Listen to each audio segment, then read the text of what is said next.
शेतजमीन नावावर करण्यास लागणार ₹0 शासन निर्णय आला आहे नवीनवाला. जमीन नावावर कशी करावी, शेतजमीन नावावर कशी करावी, शेतजमीन नावावर करण्याचा खर्च इत्यादी माहिती आता आपण जाणून घेणार आहोत. जमीन महसूल ₹500 स्टॅम्प, ₹500 स्टॅम्पवर वडिलोपार्जित जमिनीची वाटणी ऐतिहासिक निर्णय घेतला आहे. लँड रेकॉर्ड महाराष्ट्र सरकार सामान्य नागरिक, शेतकरी आणि विद्यार्थ्यांसाठी अत्यंत दिलासादायक निर्णय घेतला आहे. सर्व प्रकारच्या प्रतिज्ञापत्रासाठी लागणारे ₹500 स्टॅम्प शुल्क माफ करण्यासोबतच वडिलोपार्जित जमिनीची वाटणी केवळ आता ₹500 नाममात्र शुल्कात करण्याची घोषणा करण्यात आली आहे. त्याच्यानंतर या निर्णयामुळे जमिनीच्या बाजारभावावर आधारित घ्यावे लागणारे लाखो रुपयांचे मुद्रांक शुल्क, स्टॅम्प ड्युटी वाचणार असून कुटुंबामधील जमिनीचे वाद मिटण्यास मदत होणार आहे. ₹500 स्टॅम्पवर जमीन वाटणी. ठळक मुद्दे बघू आपण आता. उद्देश: वारसा हक्काने मिळालेल्या जमिनीची वाटणी कायदेशीररित्या नोंदणीकृत करणे सोपे व्हावे आणि नागरिकांवरील आर्थिक बोजा कमी व्हावा. आर्थिक लाभ: यापूर्वी जमिनीच्या बाजारमूल्यावर मार्केट व्हॅल्यूवर आधारित 2 ते 5% मुद्रांक शुल्क भरावा लागत असे. आता हे शुल्क केवळ ₹500 असेल. नोंदणीकृत वाटणीपत्र आता केवळ नाममात्र शुल्कात दुय्यम निबंधक कार्यालयात जमिनीची अधिकृत वाटणी करता येणार आहे. जमीन वाटणीची प्रक्रिया कशी असेल आता पाहू आपण आता. वडिलोपार्जित जमिनीची वाटणी मुख्यत्वे 2 प्रकारे केली जाते. तहसीलदार कार्यालय मार्फत वाटणी. कलम 85. ही प्रक्रिया महसूल कायद्यानुसार चालते आणि अत्यंत सोपी आहे.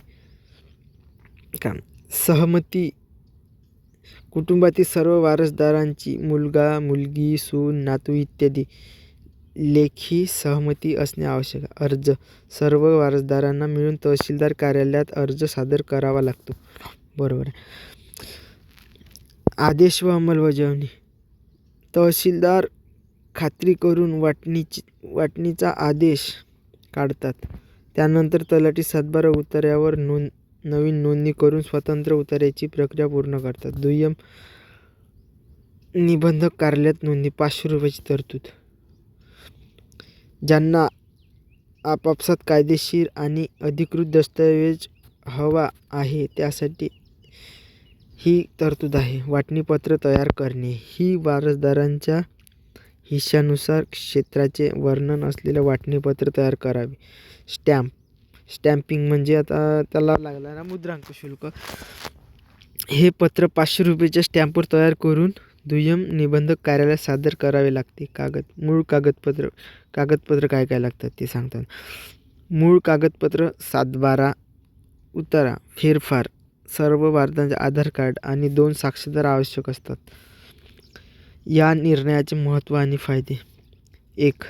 मोठी आर्थिक बचत. जमिनीचे मूल्य कितीही असेल तरी मुद्रांक शुल्क स्थिर म्हणजे ₹500 असल्याने हजारो ते लाखो रुपयांची बचत होईल. 2.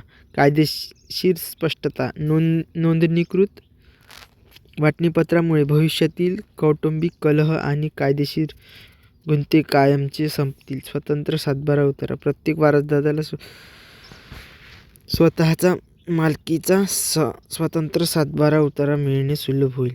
पारदर्शकता. शासकीय जमीन नोंदणी अद्ययावत राहतील, ज्यामुळे मालकी हक्काची अस्पष्टता दूर होईल. महत्त्वाचे: केवळ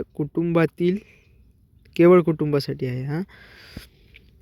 ही ₹500 सवलत केवळ रक्तसंबंधातील वारसदारांमध्ये म्हणजे मुलगा, मुलगी, पत्नी इत्यादी होणाऱ्या वाटणीसाठीच लागू आहे. कुटुंबाबाहेर जमीन हस्तांतरित केल्यास पूर्ण मुद्रांक शुल्क भरावे लागेल.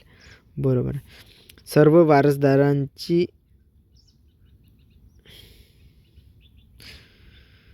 संमती. जर एखाद्या वारसदाराचा विरोध असेल तर ही सवलत लागू होणार नाही आणि प्रकरण दिवाण न्यायालयात जावे लागेल. अंतिम शासन निर्णय. योजनेच्या अधिक अटी आणि कार्यप्रणालीसाठी अधिकृत शासन निर्णयाची प्रतीक्षा करणे आणि स्थानिक दुय्यम निबंधक कार्यालय विचारणा करणे हिताचे ठरते.